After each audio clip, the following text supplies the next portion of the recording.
Welcome to the United Leukodystrophy Presents Physical Therapy with Jennifer Keller and Dr. Zakowski from Kennedy Krieger Institute. Hi, everyone. Thanks for coming. Jen and I are going to give a presentation today to provide you with some strategies from both an occupational therapy and a physical therapy perspective. Many of you may have heard a presentation from us in the past. We try to change it up every year a little bit, so I hope you get something new. And today we're kind of emphasizing some new strategies that we hope that you will find helpful. You'll recognize that much of our work comes from the adrenomyeloneuropathy group, but we've tried to extend some of the information so that individuals, if you're listening and you have other types of leukodystrophies, we hope this will still be helpful. And we will definitely have time at the end for questions, and you can put in questions on the side too, if you'd like to, if you think of things as we go on. Okay, go ahead, Jen. So as all of us, this is a completely new scenario. We're sheltering in place in terms of, the pandemic has changed our perspective on so many things, right? We've all been told to stay home. All our activities have been canceled or slowed. We can't go to the gym, which I'm hoping many of you were. Groups like the YMCA have been closed. Even rehabilitation clinics and medical clinics have been closed. So your lifestyle, I could imagine, has become a bit more sedentary. At least I can say, even from my perspective, it's just different. And this is not something we've ever planned for. So we want to give you this presentation in light of this kind of new reality, right? So your regular sources of activity and motivation have been changed. And we have to keep that in mind as we move forward. So your body may feel like the form of a chair, as mine does. I have to pause for a minute when I stand up to even kind of work out the kinks a little bit. And you might feel like that too. Okay, go ahead. So your balance and walking might also feel a little bit worse. Okay, so keeping all of that in mind, changes in the CNS can really make moving difficult, right? So whether it's AMN or other leukodystrophies, it really, the central nervous system has been altered. And so doing practical things that you have done in the past might be very difficult, from just walking to going to the grocery store, walking up and down stairs, being able to walk with loved ones and hold a conversation might even be difficult, kind of doing two things at once. So we want to provide you with some ideas of what can you do for this. And we think, first of all, we want you to think about what it is you want to do. Go ahead. So we know that in AMN, for example, there are very specific central nervous system changes, right? The primary motor pathway and the primary sensory pathways have changed. And what that means is that there's a variety of symptoms that we may expect. Can I see the other side of the slide, Jen? Okay, so there's sensory loss, so vibratory changes that in AMN occur first in the feet and more rarely in the upper extremities or the arms. There is progressive weakness from the legs up to the arms, and this weakness may be in part because of the changes in the motor pathway that carry information from your brain to your arms and legs, but it also could be from what we call secondary disuse, right? So weakness that occurs because you're now doing less, because it's more work to do the things you were doing before. Another really common symptom in AMN and in other leukodystrophies is spasticity. So spasticity is this inability to control your arms and legs, and you feel kind of a catch or a tremor, or so that it's hard to make movements smoothly, especially if you try to move quickly. Many of you may have difficulty with walking or difficulties with balance. Now, we will focus today on walking but we will try to hit on some other areas, understanding that walking may not be your particular symptom that you want to focus on. But we, in much of our work with AMN, we have found that walking is a primary goal with many people. And many of the clinical trials use walking, and specifically walking speed, as a measure to determine if a new intervention is working. So we're going to work from that perspective for the next several slides. Now, we know that slowed walking is associated with, it's more energy. Because it's more energy, it may affect the choices you make and what you want to do each day. So this could, in turn, affect your quality of life. And it may lead to secondary complications. If you move less, now you may end up feeling stiffer. You may end up gaining weight. All of these things can lead to complications that started out just because of these changes in walking. But if you might want to think about, I want to walk so that I can, and then we'll move forward from there. So go ahead and keep going forward, right? So the goal of many of the interventions is to address key impairments. And so by interventions, just to clarify, many people will think of medications, because that's so often the way our medical system is really focused on medications as interventions. But I want to really encourage you and emphasize that interventions can come in terms of rehabilitation that don't involve medications, or maybe complementary to the medications that your physician gives you. And so those are the kinds of interventions that we'll talk about today. And when we talk about impairments, for the purposes of this talk at least, we will be talking about things like strength and sensory loss, and your ability to walk a longer distance, and your balance. Those are what we're calling impairments. And so walking in particular, or just increased activity, will, we think, revolve around three main parts. So one is what we call biomechanics. And so this is kind of how your body moves with your bones and your muscles combined. So that will incorporate strength or weakness, as well as flexibility. Cardiovascular incorporates, how long you can do something. So what is your endurance for a certain activity? And then neurophysiology, that part is really taking into consideration sensory changes that might change, as well as brain changes that can impact your balance. All three of those things, or four of those things, so really strength and flexibility, I would combine, endurance and balance, all can affect how active you are and can affect your walking. Okay, go ahead and go to the next, keep going. Okay, so, and keep going so I can see more of what right, there we go. So when we talk about gait, or that's another word for walking, so walking in AMN or other leukodystrophies, right? What we find in AMN specifically in our studies is that weakness is the most prevalent feature that affects a person's ability to move. So weakness, we know now, affects both men and women, and that this weakness can vary from person to person. And that the good news is really that although we know that weakness is an integral part of what an AMN experience will be, whether you're a man or a woman, we also know that we can change strength.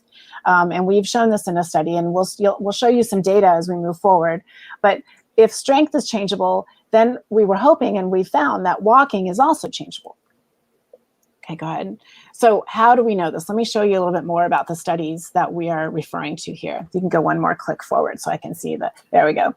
So if we talk about range of severity, Jen and I and several others have published this study where we took a large group of individuals with adrenomyeloneuropathy, both men and women, 142 of them, and we measured a lot of impairments. So remember I told you sort of strength, sensation, balance, endurance, those are all measures of impairment. We measured a lot of impairments in a large group of individuals with AMN, and we found that strength was a really important feature, so important that if we group people based on the amount of strength or amount of weakness they have, then we can stage people based on that one impairment.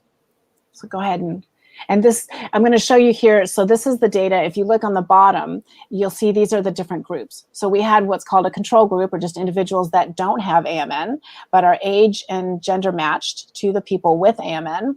We had a group that had what we call mild weakness, a group that had moderate weakness, and a group that had severe weakness. And then we divided those group up by men and women.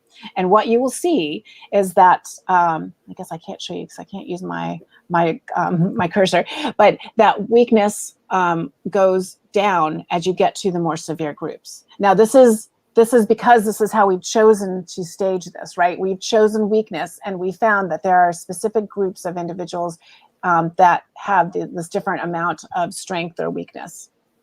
And I'm going to show you how this can relate to other features. So this is a kind of a very busy table, but I want you to notice that there are 3 columns. There's a mild, a moderate, and severe column. And so that relates to the amount of weakness, right, that individuals have. And I want to show you that we had a large group of individuals with mild weakness, a large with moderate, and a very much smaller group of individuals who had more severe weakness.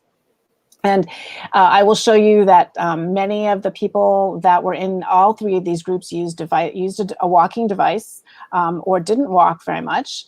And they had disability based on a rating scale that physicians use called the EDSS that really increased from, in the severe group, the EDSS was a much higher number than in the mild group. Okay, if you go to the next slide. Now, this is even a busier slide, but if you hang in there, the whole point of this is to look in these 3 green boxes. So I want to point out 3 impairments that I thought might be interesting to you. So when we look at how well a person can feel vibration, and vibration we know is very important for balance, what we find is that the men start out with pretty poor sensation right away. And even the men who had mild weakness had pretty poor sensation. Almost equivalent to what the men in the moderate group had. And although what's different is that the women in this mild weakness group had much better sensation than the men did in that group. And their sensation, though, progressively worsened as their weakness worsened. If we look at the second green box down, this is spasticity. So that inability to kind of control or move smoothly with your ankle, what you will see is that spasticity seemed to be a much bigger problem for men than for women in all 3 of the weakness groups. If we look at walking speed, which is the third green box down, what you will see is that walking speed really affected men and women profoundly, even in the mild stage, mild, moderate, and severe stages. So this is how, as a scientist, we get to understand which impairments affect people. But it's really important for you to understand this, because this is how your physical therapist or your occupational therapist or even your physician may better understand or be able to understand what your progression might be like and how we can address the issues that you have right now. Okay, let's go ahead and go to the next slide. So when we put all of these impairments together in a big group, we found that hip flexion strength, so that ability to lift your knee up to go to a step, for example, that's your hip flexor muscle. And hip flexion strength was the most important impairment that really impacted walking speed for individuals with AMN. Okay, go ahead and go. So in AMN, we found that staging based on how weak a person is provides a way to characterize the severity of common deficits in body function. All that really means is in the different impairments that we know, we understand that weakness is very important, and that tracking your weakness might allow a physical therapist or occupational therapist to better intervene and provide interventions that will help you be able to do the activities you want to do. Okay, go ahead. Okay, so now we'll get to the practical parts. And I think, Jen, you're going to take it from here, right? Yeah, thanks, Kathy. That's great. Exactly. So that framework that Kathy talked about, that really helps us to plan what kind of interventions would be best suited to meet your needs. But there's a lot of ways that we can go about this. And I really like this sort of organization or this question. So what can we change? Can we change something about ourselves? Can we change something about the strategy that we're using? Or can we change something about the environment that we're moving through in order to maximize our ability to participate in our lives? So we're going to start off with something that we can change about ourselves. And as rehab therapists, I think we know that exercise is medicine. So any, strong wellness-based program or exercise program is going to incorporate all of these things: aerobic, flexibility, resistance, or strengthening, and balance, as well as just increasing your general overall physical activity. So like, how active are you throughout your day? But where you start, that can be a little bit hard for people to figure out exactly. So as therapists, we also think that it's important to know who's your PT or OT. And in this time, it might be who's your tele-rehab therapist, because a lot of us can't get out to the clinic, but we've been able to, at least in my job, we've been able to reach a lot of people through telemedicine now. And I want to just give you one way you might be able to find a physical therapist that's near you. The American Physical Therapy Association has a website. It's the apta.org. And on it, they have something called Find a PT. So it allows you to search for a physical therapist in your zip code, and you can specify that you want someone who specializes in neurological disease, and that might just be the best option based on having a leukodystrophy. But you can also choose, if you're looking for your child, a pediatric therapist, or if you're in a more rural area where you might not have that choice, you can look at least through a longer list and select people who say they have experience in a similar area. We think it's really important to go to a therapist for early on in a diagnosis, because even if you don't have any symptoms, we can find a good starting point and make a good wellness program to help prevent things like the disuse type of weakness that Kathy talked about at the beginning, or also, give you ideas for how you might prevent or maintain your activity level throughout the course of your disease and throughout your life. There are some tips that we think are important for finding the right specialist. You wouldn't just go to anybody for physicians. I think it's equally true for your rehab PT or OT. You can look for someone who specializes in neurology. Like I said, if you can't find just neurology, you might ask how many people someone has treated with MS or neuromuscular disorder or spinal cord injury. Similarly, if you have a university center nearby, they just tend to be more familiar with rare diseases. And so you may have someone who's and maybe not had experience with your disorder, but has experience with someone else with something similar. And then you really want to ask good questions. You want to have good communication, good problem solving, and feel like they are looking to help you solve the problems that you want to solve. You really want to ask, what is it that you want that therapist to do to help you do that you want to do better at? And so that brings me to, what do you want to do next? And I think we always really hit this, but for AMN in particular, or just even if you have weakness in general, a progressive resistance training program is really where you need to start. And ideally through that rehabilitation evaluation, you would find out that you're weak, but not just weak, but weak in specific muscles. One muscle might be stronger on one side of the body than the other, or maybe your hips are weaker than your ankles, something like that. So you know where to start. We've done an exercise study for women with AMN, and we had them exercise for 12 weeks, 3 times a week at Curves gyms, which are a worldwide gym. They went to a gym close to them, and they performed 30 minutes of exercise 3 times a week for this 12 weeks. And they had to increase their resistance over time. So the number of repetitions and the effort with which they were performing their repetitions. And what we found is that, as Kathy said, walking improved. So what I'm showing you here in this graph is that in blue are the group of women with AMN, and in red are the age-matched healthy control group. And this is a pre-test, so the values on the left are before they did the exercise program, and the values on the right are how fast they were walking after they did the exercise program. And what you can see is both groups improved significantly in their walking speed by more than 0.1 meters per second, which in a lot of populations, that's been shown that people really say that that makes a meaningful difference in their life. But also, the women with AMN improved as much as their age-matched control group. And we didn't know if that was possible, if women could improve as much as people who didn't have AMN. And that's a really significant finding in terms of it should give everyone, I think it gives people, more hope that you can make a significant change in your activity in a similar amount of time. As well as seeing changes in walk speed, we saw an improvement in hip strength.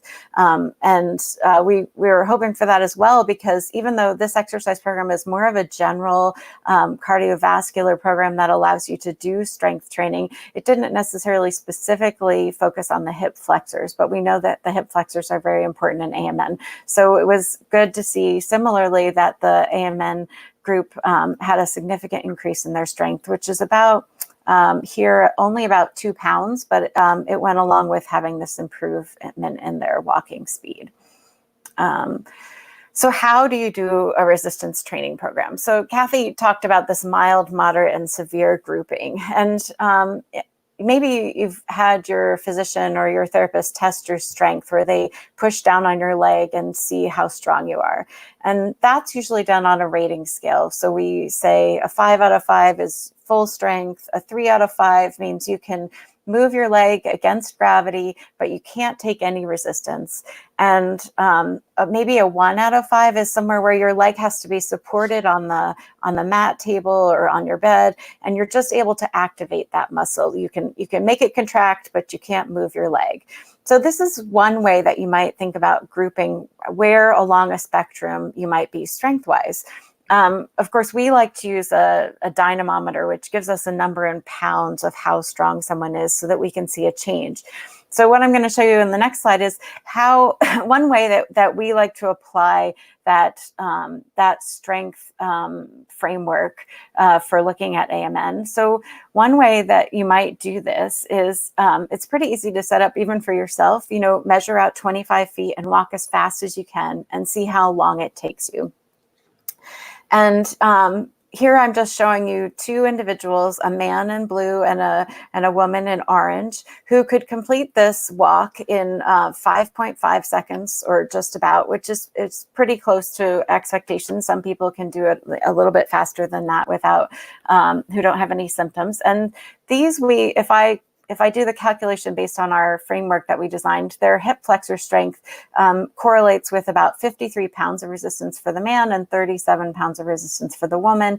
And if you were to say, do an exercise strength training program where you were to lay on your back and pull your knee towards your chest in order to strengthen that hip flexor, if you were at this level of walking speed, you should be able to have a significant amount of resistance against you at that time. So you might use a leg weight, or we tend to use resistance bands. So you would use a high level of resistance band, one that's more tense and could give you a greater workout.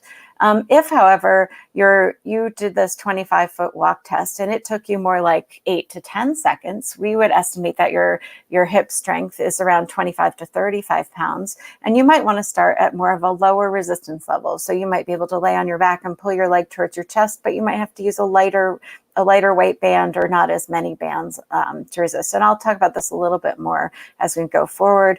And lastly, some people might walk this 25 feet much slower, more like 25, 26 seconds, like some of the people in our more severe category. But they should still be able to do exercise, but maybe in that gravity eliminated, like easier category that I talked about. So where you might lay on your side so that gravity isn't acting against you, so you don't have to lift your whole leg up, but you could slide it along a table or over a bench and work up with lighter weight bands till you could get to the next level. And where might you do this type of an exercise program? So we think doing a program like this, we did it with women at a Curves gym, and that's a possibility. Although, of course, in this time of this pandemic, going to most of the gyms are closed, and that might not be an option. We have also done a study for people with multiple sclerosis and healthy controls, where we used exercise resistance bands, and they did the same paradigms, the 3 times a week, 30 minutes a time. They came into the lab in small groups of like 2 to 4 people, and they increased the resistance and their number of repetitions over this 12-week period. And what we found was that we saw a really significant increase in strength and in walking speed, like I showed you in the Curves program. But we also were able to publish these results in a video journal. So it's called Jove. And in it, what you can see is we have been able to lay out the handout that we use to monitor people's effort levels and how much resistance we gave in bands, and then also give a good description of how people might set this up in their own clinic or in their own community, how to set up the exercises. So here I'm demonstrating with our subject how to pull their knee towards their chest for the hip flexor, how to use a thigh cuff to attach the bands so that they don't pull on the knee. Often we have to set things up and we do it between the ankle and the knee, but that can be stressful. And here I'm demonstrating how maybe if you're not as strong, you could eliminate gravity in this effort and you could pull your knee towards your chest, but use a support like a pillow initially so you could get stronger. The video goes on to show other exercises that we did. We focused on hip strengthening, so the hip muscles as well as the quads and the hamstrings. So we did this in a clinic, and we've shown that we can improve people's strength, and we've done it at the gym. And I will say that we've given it to people to take home to do as well. And I think it's hard to follow up at home, to stay motivated, and also to know when to progress yourself, how much resistance to use, and then also to do it and not get hurt. So without any supervision, someone to monitor how good your form is and if you're doing the exercise correctly. So I'm hopeful that maybe this tele-rehab approach might be the next best step for a program like this, so that you could have supervision for an exercise program, but not have to travel to a clinic 3 times a week, which can be a large burden, and maybe make it more accessible to people throughout the country or the world, and not be as limited. From there, we're going to move on to about the strategy you can use. I think, Kathy, you're going to lead us through this. Go ahead. You want to go to the next slide?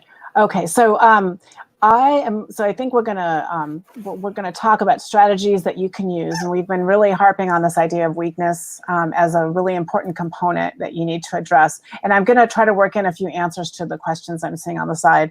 One person asked if you can generalize this information from AMN to other leukodystrophies. I think in general, that is fine. You can do that. What I would recommend is maybe taking the paper that we've published and bringing it to your PT, your OT, or your physician, and showing them this, and then they can evaluate you and see if you fit the characteristics that we have described in that paper. And if you do, then they can kind of move forward using that staging that we've talked about as a way to track how you do and how they might intervene. Going back to the slide, other strategies, sensory changes are really important to keep track of, and they can be compensated for by changing how you do some things. And also fatigue is a really common problem, and that can be changed with something called energy conservation tips, which I know sound very practical and obvious, but I will tell you that it's very helpful to ask an occupational therapist to explain some of the energy conservation ideas they have, because although they're not rocket science, so to speak, they're things that are really good reminders for all of us to try to work into our daily life, especially if fatigue is a big problem.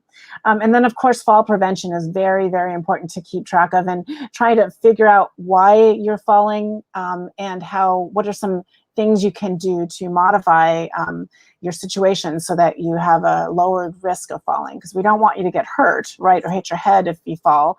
All of these things just make it even more complicated and make your situation more complicated. Okay, go ahead and go to the next.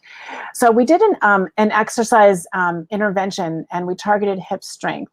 And I want to share with you a couple of things that we found about strength and about sensation that I thought were really interesting.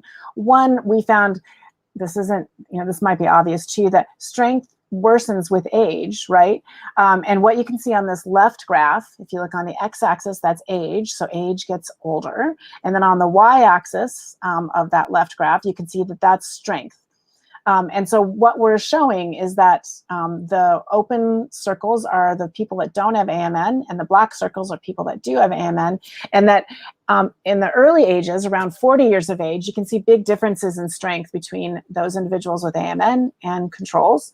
But as you get older, even around 60 years of age, you can't really tell that much of a difference. So strength, we know, worsens with age. So if you have AMN and you're aging like all of us, those are two things that to keep in mind that will be kind of moving in the similar direction. So it's really important to keep that in mind so you can, I guess, fight it or try to maintain your strength as much as possible. Now, we wondered about vibratory sensation, which again, I want to emphasize the reason we push this idea of vibration sensation is because it's linked so closely to balance. And what we found is that regardless of age, sensation seems to be worse in individuals with AMN. And you can see that again if you look at the black circles there on the right versus the open circles. The black circles worsen or always higher up, meaning vibration sensation is worse, and regardless of age. So strength is changeable and is something that changes with the disease as well as with age, but sensory loss kind of persists and is worse regardless of age. Okay, so now taking that information, we want to optimize your safety. And there are a lot of things you can do. I'm an OT, so I tend to think very practically in terms of what can you change in your home environment to optimize your safety. And again, these are obvious things, but they're just good reminders. So turn on the lights before you walk into a dark room, checking your skin integrity. So even just looking, if you lose, as we know in AMN, you lose sensation in your feet first. It's what we found is some people will actually have sores on their feet and not even know it because you can't feel it. So at night, just check your feet, check your legs, and make sure there's not a new gash in there that you could that you didn't recognize that you had, and so you can take care of your skin and avoid infection. Wear proper shoes. You don't want to have throw rugs on the ground as much as possible because they're just a tripping hazard. You want to think about how your house is laid out and make sure furniture is not making it difficult to get from one room to the other. And you want to use good body mechanics. So you want to, don't always lean forward. You want to be able to use any walking devices with good body mechanics. Okay. What strategies can you change? So there are a lot of things that you can do. The first thing is, and something that I feel like I'm always trying to even remind myself, is to take your time. So you have to recognize that when we're in a hurry, we're more likely to make mistakes, and we're more likely then to have a higher risk of falling.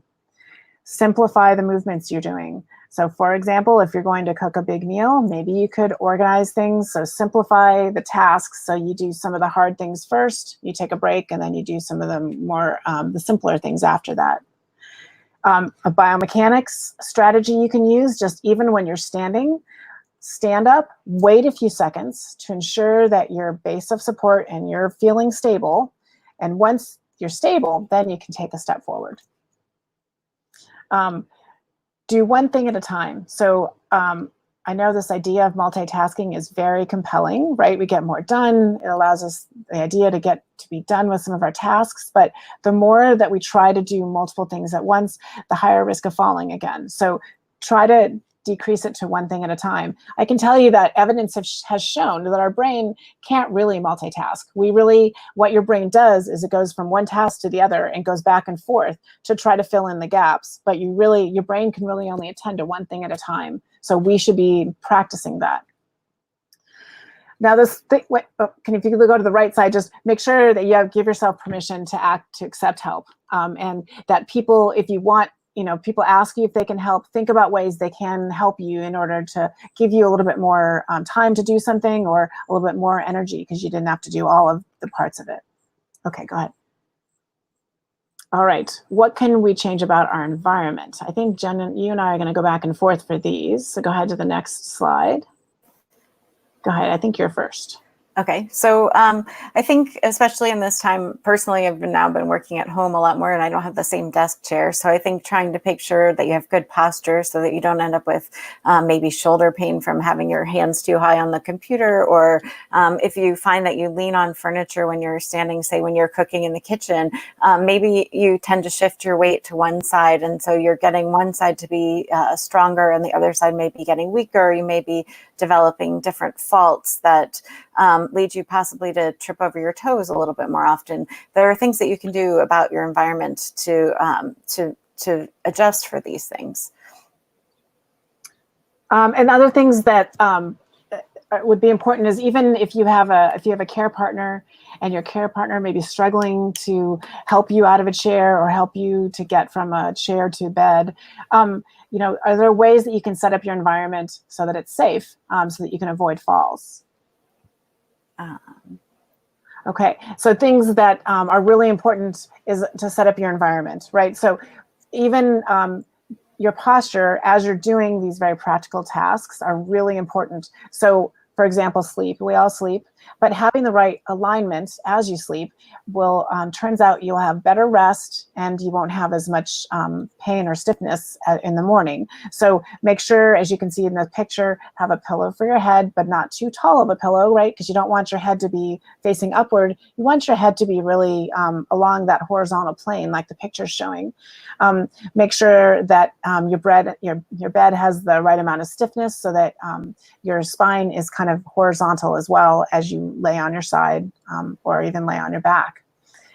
Make sure that your shoulders are aligned in terms of, you don't want to always have them up high close to your ears. You want to try to remind yourself to relax your shoulders and pull them back.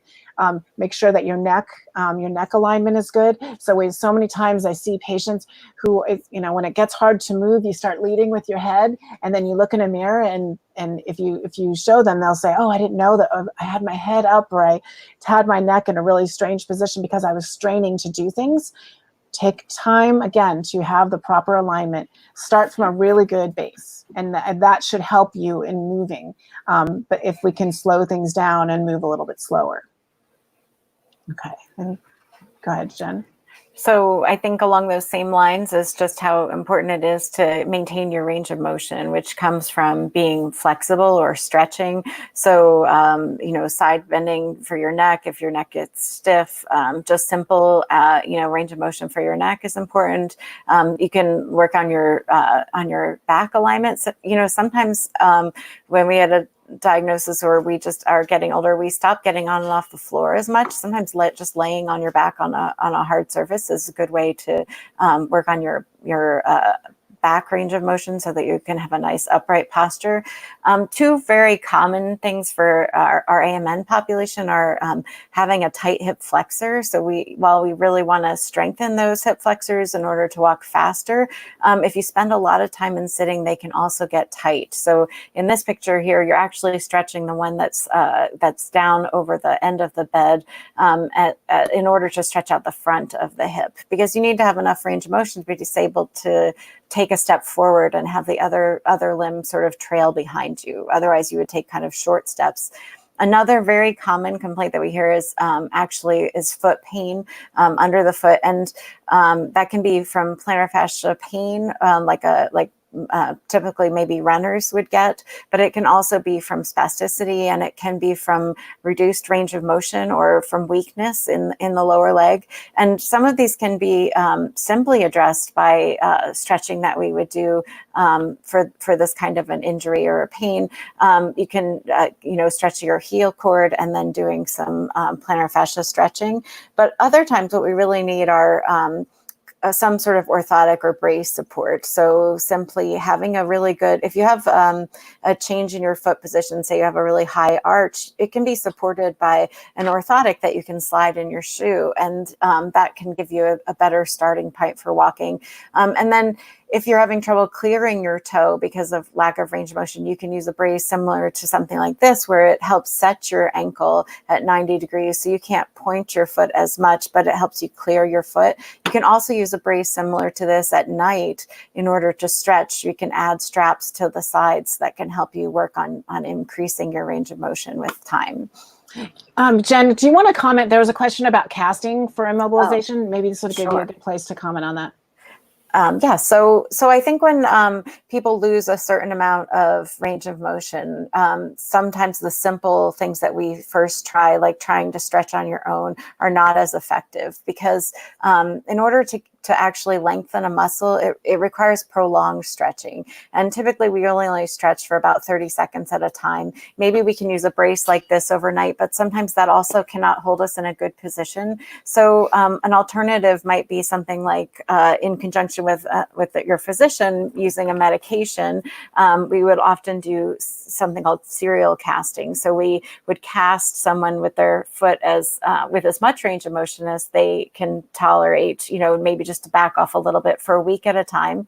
And then at the end of a week, we would take off the cast and stretch again. And typically the muscle has lengthened during that time. And so we can replace the cast with a slightly greater stretch. And this can go from somewhere from 3 to 6 weeks till you achieve the range of motion that you're looking for. I think it's very effective.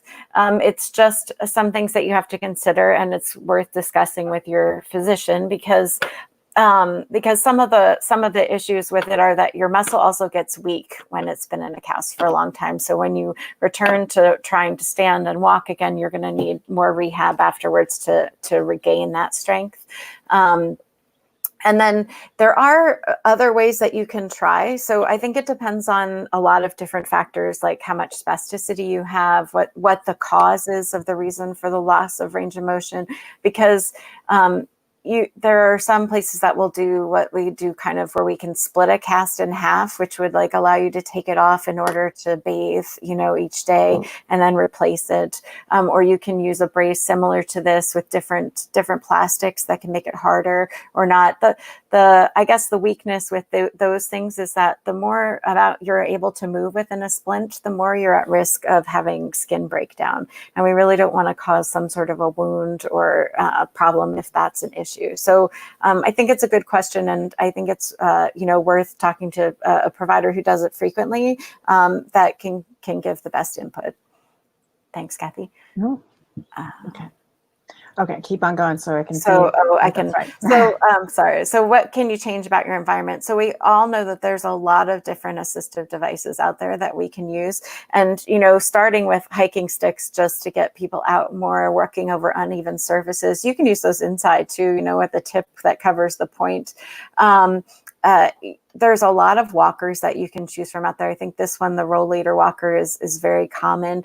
But there's these other walkers that I'm showing here. So like this one that I just put up where you can rest your forearms, that might help give you a more upright posture. There's this one that you walk in frontwise so that you don't have to worry about your feet kicking the wheels, and it might be able to let you get up to your kitchen a little bit easier and work with your hands without having to hold on to the walker at all times. This one I haven't actually seen, but I would love to see it. It actually goes up and down curbs and over uneven surfaces. It has like a suspension like you might find in your in a bike, in a mountain bike. And then there's a walker called the U-Step, which is actually more frequently used in the Parkinson's population, but it's heavier, so it's harder to just knock it over. So if you have a hard time, if you have a tendency to knock over one of these other more standard walkers, then that might be an option.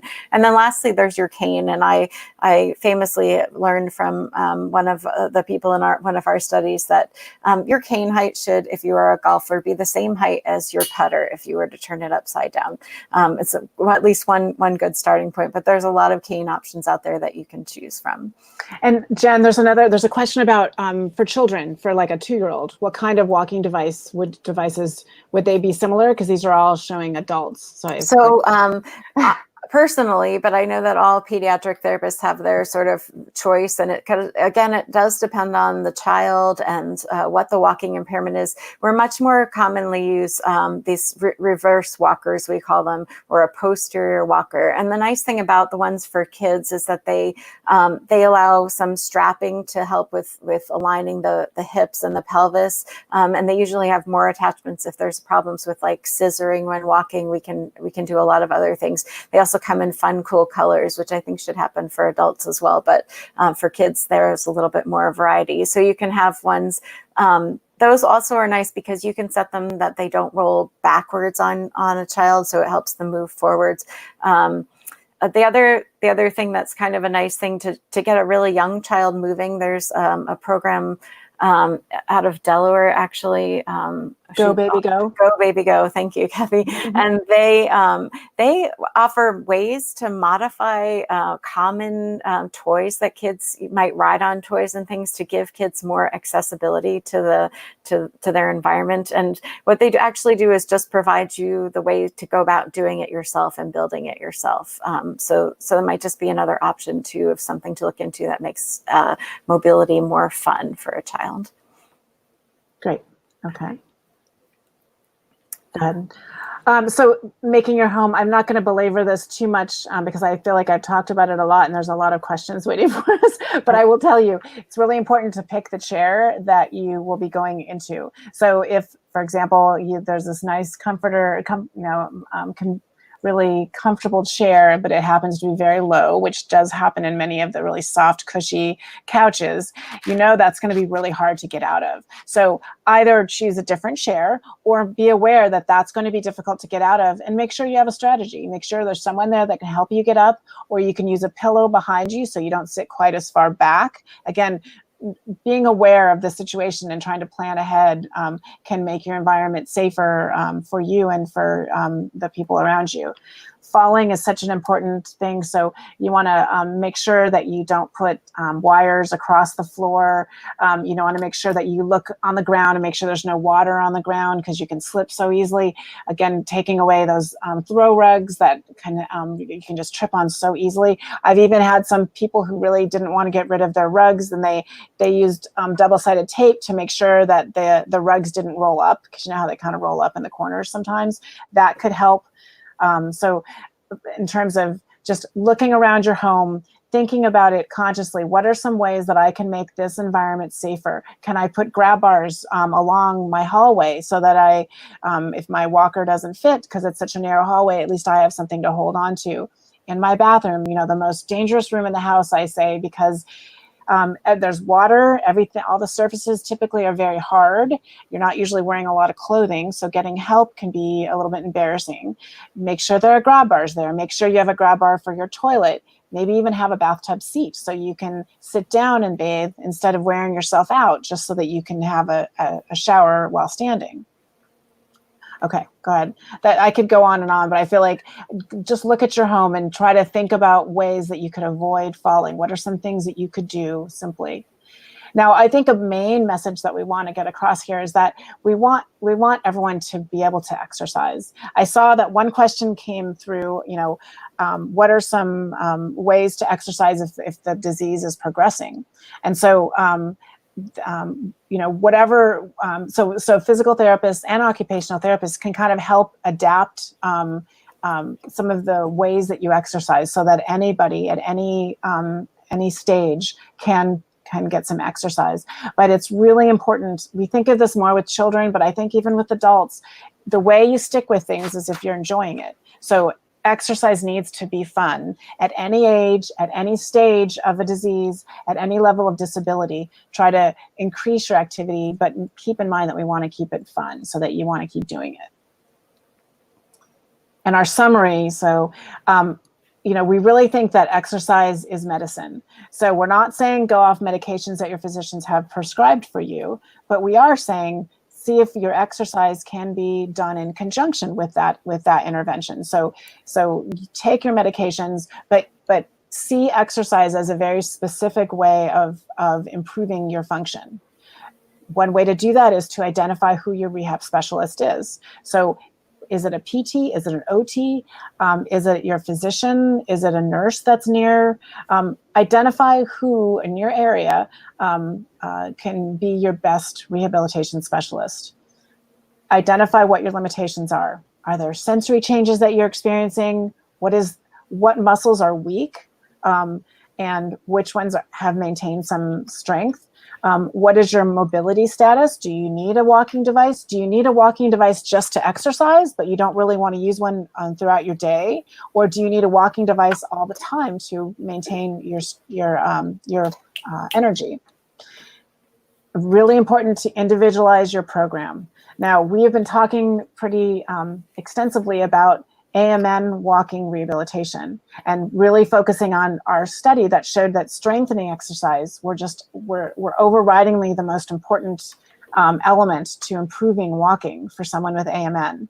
But with other leukodystrophies, that may be very similar, but we don't know until you have been evaluated. So you first of all have to identify what your limitations are using the right rehab specialist, and then individualize your program to match those limitations. And we just want to say, get started as soon as you can. Even though we're in a pandemic, there are ways to use telerehabilitation to your benefit. And we are here to answer questions. I think that's our last slide. Maybe go one more and let me make sure. I don't think so. I think that's Okay. it. I want to thank everybody who participates in our studies. We really appreciate that. It really means a lot to us, and it's how we learn to help you the best. And we want to thank Keely and Bob for inviting us today. We really enjoy being with you and having this chance to talk to you about what's been important to us in our career and in helping people and their families improve. Definitely. I did all that. And I've been reading the questions. So one question came up, how do we know what exercises to do? And can we, how do we get more information? So the paper that I talked about, I can provide to Keely, and we can make that available to everybody. And that's something you could take to a provider and get more information about. Another thing that people were asking about is alternative means of strengthening. So Jen, do you want to talk about Bioness a little bit as an alternative means of strengthening? Sure, that's one possible way. I actually may have a slide I can show you, but I don't have I'm afraid I don't think I have a picture of a Bioness, but a Bioness is an electrical stimulation device. There's the Bioness, and then there's something called the Walk Aid. They attach below the kneecap, and sometimes they have an attachment that goes in your shoe. And they can also, where they basically help you activate your foot so that you can lift your toe up and clear your foot when you're walking. And in one gentleman in particular who I've worked with, he was 40 years old when I first saw him, and he was walking independently but slowly, so 1 meter per second, and normal walking speed is 1.4 meters per second. So he was interested in this device. He didn't have any real movement for moving his foot up when he started, and he got one of these devices, which they are expensive, and some insurance will cover it. That's something you have to kind of work at, but it's becoming more widely covered, I would say. But a year later, in that same foot that he was using it in, his strength went from 0 to 33 pounds of dorsiflexion strength on that side. And that was a dramatic improvement. And we found at that 1 year follow-up that he had a decrease in his dorsiflexion strength to 23 pounds at the end of that year. And so he went out and got a second one for his other leg in order to maintain that ability to lift his foot and swing his leg, to help him swing his leg through and clear it for walking. This was really significant. I guess I think there are a lot of things to think about with this as well. I think Kathy mentioned, but and I saw a question about it, about what vibration is. So sensory loss changes in AMN come in different ways. So you can have vibration sensation loss, which travels along your spinal cord, and it's the reason why we look at vibration sensation isn't that normally we wouldn't necessarily find vibration itself to be important, but it's a marker that the pathways that carry the information about where your foot is in space that helps you stay balanced, they're on the same pathway. So it's a marker, it's kind of it's a surrogate to tell us how is that pathway working. And it tells us that you may have a hard time knowing where your foot is in space, so you might trip over it, or you might not know and that you're losing your balance until you've gone a lot further than normally. But you can also have some peripheral neuropathy, so a decrease in your ability to feel due to nerve loss that's in the leg, not in the spinal cord. And when that happens, sometimes a device like the Bioness or the Walkaid may not be as effective at being able to activate the muscle. The other option at that point might be something called electrical stimulation for which you can use that actually directly stimulates the muscle and will help improve strength. And there are a number of functional ones out there too as well that are other means for doing it that are more high tech, but often require you to come to the clinic in order to use. And then I guess this other thing that has been brought to my attention recently is something called original strength. And I don't know if anyone is familiar with that. I think I apologize for flipping through my slide for a second.